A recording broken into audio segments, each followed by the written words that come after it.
Okay, everything looks good, I think. All right, big quiz tomorrow. Quiz covers differentiability. It covers sketching the graphs of the derivative. It covers maybe sketching the original function from the derivative. And of course, it covers differentiation using the power rule. So I'll start. I'll go in order. Let's go. So number one should be the easiest. The only thing I will remind you of is if I do say find the derivative, just don't just say 0. Like, you gotta show some kind of work. So at the bare minimum, you're gonna just say y prime equals 0. Even just that, like, label your answers. There needs to be something there. Slightly better would be to say y prime equals, and then use that ddx notation that we started to develop in class. So the derivative is the derivative of 4, and then you do the derivative of 4 and you get 0. You don't have to do all that, but that's sort of like, that's the ideal. You're using the right prime notation for the derivative, then you're using the right operation that says you're going to do the derivative of 4, and then you get the final answer. You don't need to do all that. For part B, what's the derivative? We'll say d, or say y prime, or say dy dx. Say one of those two things. You don't have to say both. But again, here we just are multiplying. I'm going to go ahead and assume somebody doesn't know this, I guess. But when your coefficient is 1, the power rule says take the coefficient you've got and multiply it by the power, then keep the base and drop the power by 1. So your new exponent will be 5 minus 1. Then if we do all that again, then you'll get a 2 times 2 times x to the 2 minus 1. And then if you subtract from that, you get a 7 times 1. Sure, that looks fine. Times x to the 1 minus 1. And then technically this 9 is a 9x to the 0, which is why we end up getting 9 times 0, and then x to the negative 1. So then if we run through and clean all this up, then we get 5x to the 4th. I hate that it does that with 4s. 4. Alright, 5x to the 4th plus 4. X? Yeah, just 4x. And then minus 7. And then since this whole term really just goes to 0, I mean 0 times x to the negative 1 is 0, that term kind of just goes away. So you just get that as an answer. But that is how the power rule works. You just do it like that. Alright, this is a little small, so we'll make it a little bigger, hopefully without messing anything up.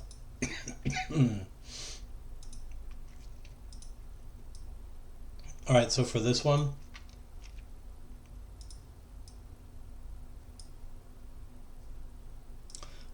so that equation there, it's not in a form where we could use the power rule easily.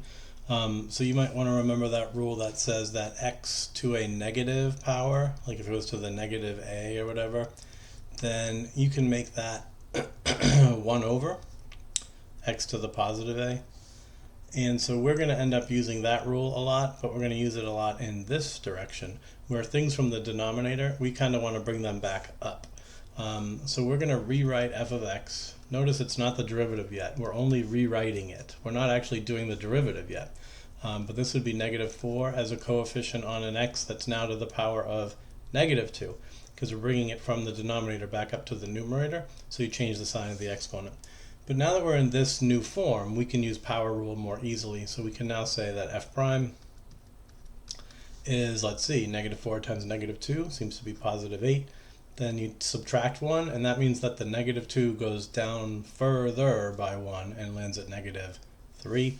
Then just make sure you don't stop there, because now we're supposed to actually take our negative exponent and turn it back into a positive exponent by dragging this thing back down to the denominator. So your final answer should be the 8 over an x that's now back to the positive 3. But that would be your final answer. That would be your derivative. For D, how do I do this?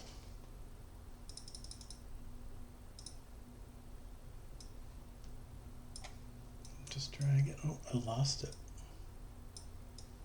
All right, there's D. I mean, this one's actually straightforward. So I don't have to simplify this in any way first. I can just attack it as it's written. And so we're going to end up getting a g prime that is equal to 6 times 5 halves. Let's pretend maybe you don't know how to do that. So 6 times 5 halves, since we're multiplying by a fraction, I would express the 6 as a fraction by just throwing it over 1. Then this would be times x to the power of 5 halves minus 1. Then the second term, at least, is pretty easy. You're just multiplying. 3 times 2 is 6. And 2 minus 1 is 1. So that's obviously just going to be 6x. Now over here, what are we getting? Well, 6 times 5 is 30, and 2 times 1 is 2. So 30 over 2 tells me that my coefficient is 15. And here, to subtract these fractions, we need a common denominator. So rewrite the 1 as a 2 over 2. And you'll see that your new exponent is 3 halves.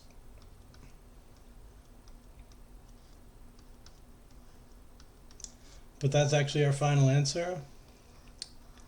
And in a different situation, you might need to take this expression here that has a fractional exponent, and you might need to rewrite it as a radical. We said the denominator tells us we're doing a square root of an x cubed, but you don't have to use the radical notation. I said you must use it if the original function was in radical form, but the original function is in power function form, so leaving your answer in power function form is completely fine. So that's what I'm going to do. I'm just going to leave it like that. And then I'm going to move on. Okay, so for this one, here's an example of a problem that's in radical form. So the first thing I would do is rewrite it in power function form, where the 12 stays 12, but the x plus 3 that's under a radical is going to become an x plus 3 that's instead being raised to the power of 1/2. And now that I'm written like this, I can use the power rule to still just take the exponent, multiply the coefficient. So half of 12 is 6. Now leave this base alone. It just stays x plus 3. And subtract 1 from the power. So 1/2 goes down by 1 and becomes negative 1/2. And then two things happen. Because we're negative, we would have to take this whole thing and send it down to the denominator and change its sign. So this would become a fraction that still has a 6 in the numerator, and the denominator is now an x plus 3 that's being raised to the power of positive 1/2. But now we started as a radical, so you are expected to leave this as a radical, so your denominator should turn back into the square root of x plus 3. But you don't have to worry about cleaning up the radical from the denominator. If you're looking at my answer key, you might see me doing that. I cared about that then. We don't care about that anymore. But when you multiply, you could multiply by root x plus 3 over root x plus 3.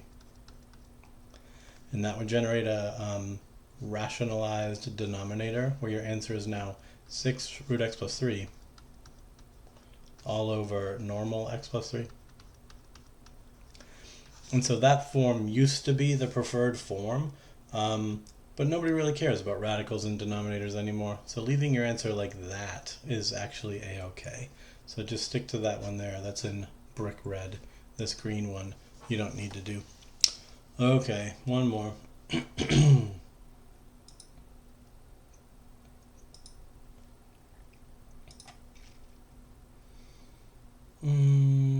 Sure. I'll just shove all this over there. Alright, so we're doing this one now. And this one also is pretty straightforward in my opinion. We're going to rewrite this a little. J of x is going to be, well, it's still going to be 3x squared. But this radical needs to become an x that's being raised to the power of 1 over 4. Again, the 1, that's coming from the exponent on the x. That becomes our numerator. And the 4 is, technically that number there is called the index number of the radical. That always goes into the denominator. But now that we're in power function form, we can do our derivative. So j of x is going to be, j prime of x obviously, is going to be 6x minus 1/4 as a coefficient times x to the, let's see, if I'm subtracting 1, then I'm subtracting 4/4, so negative 3/4. Which again means that this is going to be 6x minus I'll take this a little slow. The 1/4 just stays 1/4. I'm multiplying by this. So x to a negative power becomes 1 over x to the positive power, 3/4. But we'd want to turn that back into a radical. So that would be the 4th root of an x that is cubed. And so then from there, if I'm just multiplying those two things, then we see that we would get a 6x minus just a 1 over 4 as a coefficient on a 4th root of an x that is cubed. And that would be your final answer there. So hopefully those derivatives make sense. You have other worksheets with more practice on evaluating these derivatives, so you can certainly look those over if you want to. But for now, let's transition over to some sort of generic word problems about the concept of derivative and differentiation. And you can certainly expect some of these on the quiz, I would think, tomorrow, so make sure you get it. So number 2 says, if the original function has a local extreme at x equals c, remember extreme just means min or max. And for the purpose of this problem, it doesn't matter whether it's a min or whether it's a max. But it occurs at x equals c. So they're asking what is the value of f prime at the value c. So let's expect for a moment that c is just some number over here. That's c. And they're saying our function has an extreme value at c. So maybe our graph comes down and then it goes back up. But at c, it's at a max. And then it comes back down and does whatever. Well, you guys should probably remember that if c is a max, that would mean that our tangent line there is exactly horizontal. And that means the slope of that line is 0. And since that's what f prime of c means, f prime of c literally means the slope of the line that's tangent to the graph at c. So it's 0. That's the answer, right? The value of f prime of c is 0. That's it. The next one says, if the function is decreasing on the interval that goes from a to b, then what do you know about the derivative on the interval from a to b? And so again, just picture some function. Picture some interval that goes from a to b. And if I'm decreasing, then maybe at a I'm at a max. But then I come down, maybe b is a min, I go back up or whatever. But surely this is what it looks like for a function to be decreasing between a and b. So what do you know about the derivative there? Well, think about it. At every point within this interval, my derivative is decreasing, right? Here it's decreasing slowly. In the middle, it's decreasing more quickly. Towards the end, it starts to decrease more slowly. But at every single one of those points on this orange section of the graph, my tangent line is decreasing. Therefore, its slope is negative. So that's what we want you to say. We want you to say f prime of x is negative on the interval from a to b. All right, now it says, hey, what if the derivative is positive? That's, of course, what being greater than 0 means. So if the derivative is positive, then what do you know about the original function? We're kind of just working backwards. Over here, in the way that we said when the function decreases, the derivative is negative. Well, that seems to imply the reverse is true, that when the derivative is positive, the function is increasing.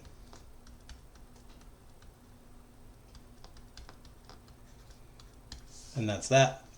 And then finally it says, if the derivative is a cubic function, so if f prime of x is like an x cubed kind of thing, then what must the degree of the original function have been?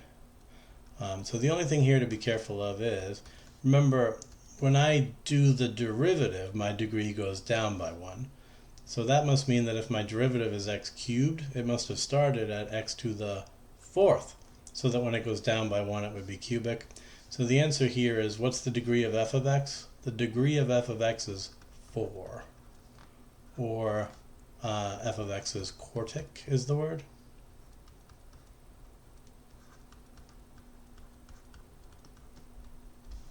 So there you go. So the degree is 4, or the function is quartic.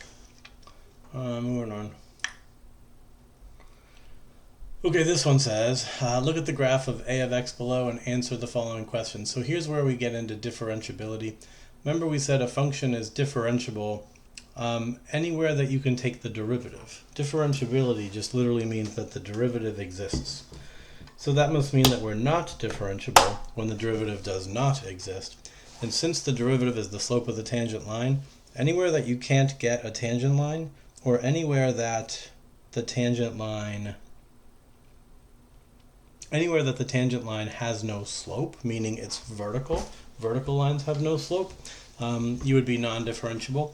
And anywhere that the original function is not continuous is a point where you're also not differentiable. So there's sort of 4 ways for a function to be not differentiable, but we talked about how a node and a cusp are pretty close to just being the exact same thing.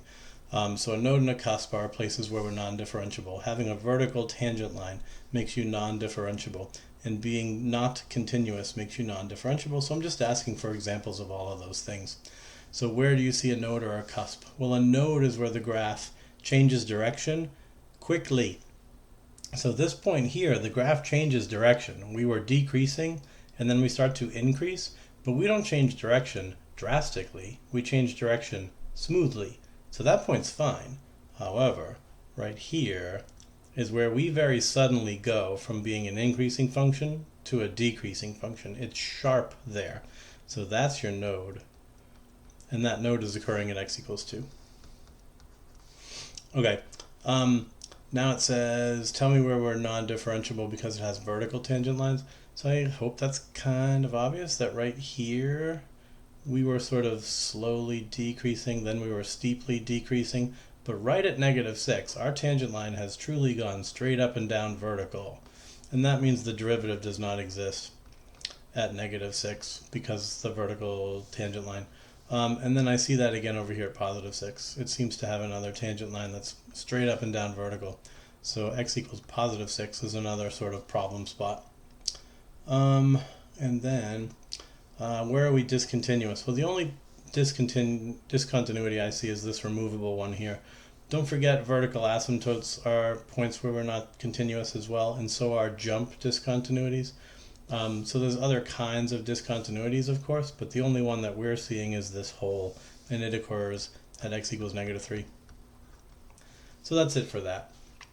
The next question says, Charles thinks that differentiability implies continuity.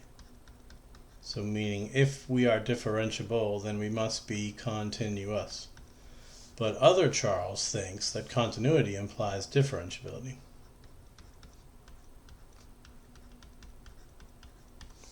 Who's correct? Find a point on the graph and explain why it is a counterexample for either Charles's or other Charles's assertion. So there's 2 questions here, really, A and B. So who's correct? The person who's correct is Charles. The one who thinks that if you are differentiable, you must be continuous. That means other Charles is wrong. It is not true to say that if you're continuous, you're differentiable. And a counterexample that would prove that would be if you could find me a point where we are continuous but not differentiable. So as I walked around the room, a lot of people were trying to say that this point here was the counterexample, but that's not true because this is a discontinuity. To show that being continuous implies we're differentiable, you need to find a place where we are continuous, but then we're not differentiable. So I'm looking at a point like -4. We're continuous there, but because of the vertical tangent line, we would be not differentiable.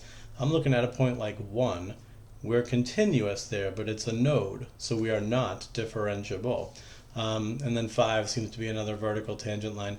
So the discontinuity is not the counterexample that you're looking for. You want to use the node or the vertical tangent line. So for example, I'll do the node, and we'll say find a point on the graph and explain. You'd say, I don't know, other Charles is wrong.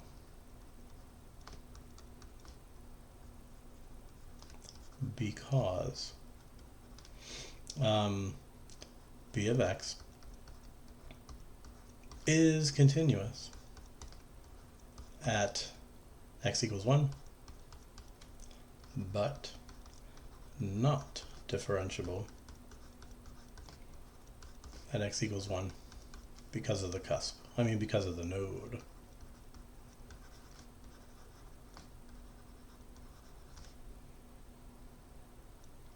And that proves that continuity does not imply differentiability, even though differentiability does imply continuity. All right, not super important, that question. I'm going to do 8, and then, what's after 8? Yeah, after 8, I'll end the video and post it so you guys have it sooner rather than later. All right, so at A, show me a vertical tangent line. A lot of people were drawing their graph like this, like we had to get the vertical tangent line right at A. There is no right at A. You know that we could be anywhere vertically up and down. So if you drew it like this, where it was sort of right on A, please tell me you know that it could have been way up there. That's still x equaling A. The y value is irrelevant, right? I don't care if we're up here at 9 or down here at -2. You just have to make sure that the vertical tangent line happens at x equals A. All right, what about B? A node that is a cusp. So let me try to explain this super fast. The difference between a node and a cusp is at a cusp you have to have those vertical tangent lines.